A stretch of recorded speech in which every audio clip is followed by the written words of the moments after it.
Hola! Good morning sa aming channel ng aking anak na si Inigo. Ayan, isi-share ko sa inyo ang latest na development kay Inigo. Gusto ko sanang sabihin sa inyo na nagkaroon na po siya ng diagnosis na autism. So, si Inigo ay autistic and syempre nalungkot kami ng aking asawa nang sabihin sa amin ng doktor na autistic nga siya. I-share namin sa inyo ang aming ginagawa nung malaman naming autistic nga si Inigo. Nung una, nag-iyakan kami ni Deb pero hindi kami nawalan ng pag-asa na makaka-cope up din siya sa kanyang day-to-day na pag-aaral kasi nasa preschool na siya. At the same time, in-enroll din namin siya sa speech therapy upang matulungan siya sa kanyang pagsasalita. Marami na rin siyang words ngayon and ang problema lang sa kanya is yung communication. Hindi niya ma-express ang kanyang gusto. In-enroll din namin siya sa occupational therapist para matulungan siya sa kanyang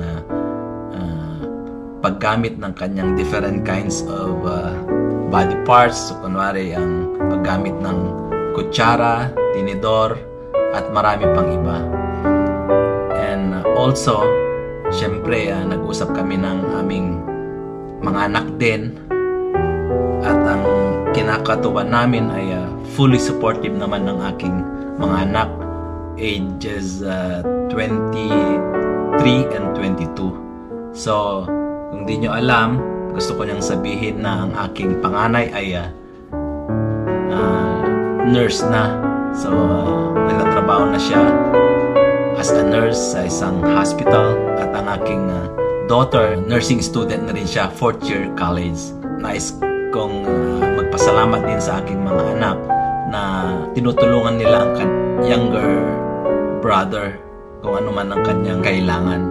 And also, napagkasundaw namin na magtutulungan-tulungan kaming lahat para matulungan si Inigo sa kanyang school, sa kanyang paghatid sa school, pagsundo sa school, pagsundo sa speech therapy niya and occupational therapist. And also, in-enroll din namin siya sa ABA therapy, sa developmental therapy para mabantayan kung ano man ang kanyang mga ginagawa sa pang-araw-araw para matulungan siya.